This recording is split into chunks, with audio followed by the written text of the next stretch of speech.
What's up guys, Dr. Aaron Macklin here with Revival Performance Physical Therapy. I'm today showing you guys a great exercise to activate the core and learn how to control that lower back while still strengthening the lower or the butt muscles. So butt and core are almost always involved in any lower back pain and most hip pain or any pain basically from here down.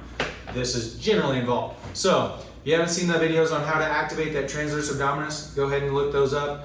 We want to do that first so that you're stabilizing that back and not moving at that lower back, and that's the whole point. This is also going to activate some anti-rotation muscles of your lower back. So what we're going to do is this is going to be a bridge with a march. So first we're just doing a regular bridge, so activate that core, so drawing in that pelvic floor, drawing in that belly, making sure you can still breathe, keeping that really tight, and then you're hip hinging up, so you're lifting from your hips, lifting straight up. Only go as high as you can with your hips. So if you start seeing this lift, that means you started using your lower back instead of your hips. So in this position, you can keep your fingers on those two little bones there in the front and put your fingers there on that two little bones there.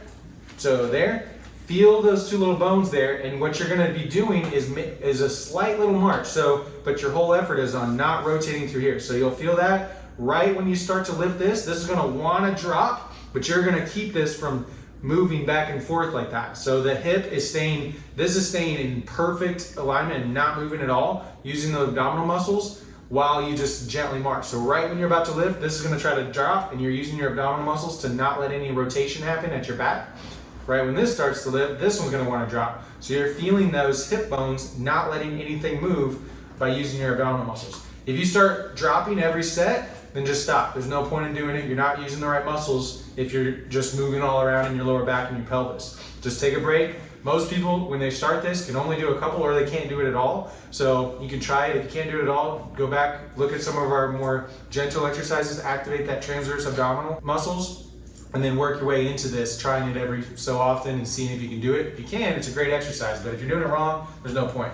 Another option of doing this, if you can't really feel that shift, is you can put a PVC pipe on the hips here, and then you're not really holding the PVC, so you're just barely touching. So you can just do it with one finger. So you're just barely touching, and then bracing that core, and then whenever you lift that leg, if your pelvis drops, you'll feel this shifting back and forth. So it's a little bit easier to tell if your pelvis is moving, but you don't want to just use your arms to actually keep it level. You want to use your abs to keep it level, and just use the PVC pipe as a guide to see if you're doing it wrong. If you lift and it shifts each time, you're not engaging the right muscles, you're not able to control that, there's no point in doing it, so stop, go back, do some easier exercises. So just do as many as you can control, take a break, try a little bit more until you can not control it anymore.